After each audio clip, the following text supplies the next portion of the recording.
നീ ആഹാരം കഴിച്ചിട്ട് കൈ കഴുകിയില്ലേ? അത് കുഴപ്പമില്ല. ബസ്സിൽ കയറുമ്പോ ഏതെങ്കിലും ചേച്ചിയുടെ സാരി തുടച്ചോളാം.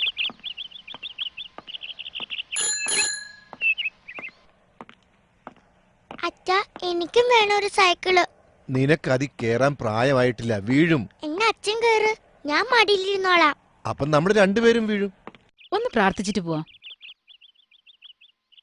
ഉണ്ണിക്കണ്ണ, നമ്മൾ ഒരേ പ്രായക്കാരാ. നീ എനിക്കൊരു 2 വീലർ സൈക്കിള് കൊണ്ടുതരില്ലേ? ഞാൻ പാവാ. നിങ്ങൾ കേട്ടില്ലേ അവൻ പ്രാർത്ഥിക്കുന്നത്? ഉണ്ണിക്കുട്ടന് ഒരു 2 വീലർ സൈക്കിള് വാങ്ങിക്കൊടുക്ക്. 2 വീലറിൽ കയറാൻ അവന് ബാലൻസ് ഇല്ലടി, അവൻ വീഴും. വേണേ ഞാനൊരു 3 വീലർ സൈക്കിള് വാങ്ങിക്കൊടുക്കാം. എന്നാലും മതി.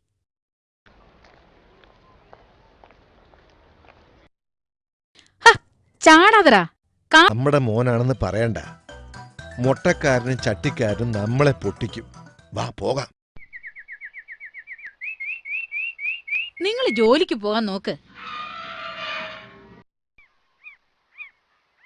എന്റെ ചട്ടിയുടെയും കരത്തിന്റെയും കാശ് വേണം. 1400. എന്റെ മുട്ട പൊട്ടിച്ചതിന്റെ രൂപ തരണം.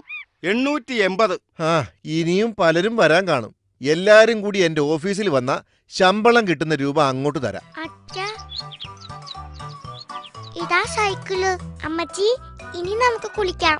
ചെല്ലിക്കകത്ത് വീണോന്നൊരു സംശയം. അല്ല, ഞങ്ങളുടെ കാര്യം. ആ, വൈകുന്നേരം വാ, കാശ് തരാം. ഇവനെ ആ വാഴത്തോട്ടത്തിൽ കൊണ്ടുപോയി കുളിപ്പീര്. വാഴയ്ക്ക് വളമാട്ടെ. ഉപ്പുമാവിന് എന്തെങ്കിലും പോരാതെ ഉണ്ടോടാ? ഉപ്പുമാവ് പോരാത്തയുണ്ട്. ദേ, ഇന്നലെ ഉച്ചയ്ക്ക് ഇവന് തിന്നാൻ കൊടുത്തുവിട്ട ചോറ് ആരും എടുത്ത് തിന്നെന്ന്. അവനെ കണ്ടുപിടിക്കാൻ എളുപ്പാ.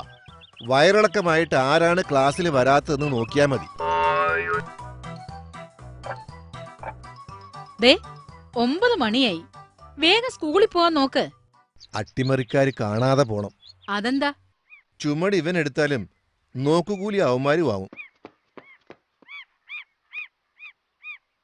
എടാ, വണ്ടി പോയിട്ട് റോഡ് ക്രോസ് ചെയ്യാവൂ കേട്ടോ. അതൊക്കെ ഞാൻ ഏറ്റു. ഉണ്ണിക്കുട്ടന് നിങ്ങളോട് എന്തൊരു ഇഷ്ടമാണെന്നോ. വന്നാൽ ഉടനെ അവൻ നിങ്ങളെ അന്വേഷിക്കും. ദേ അവൻ വരുന്നു.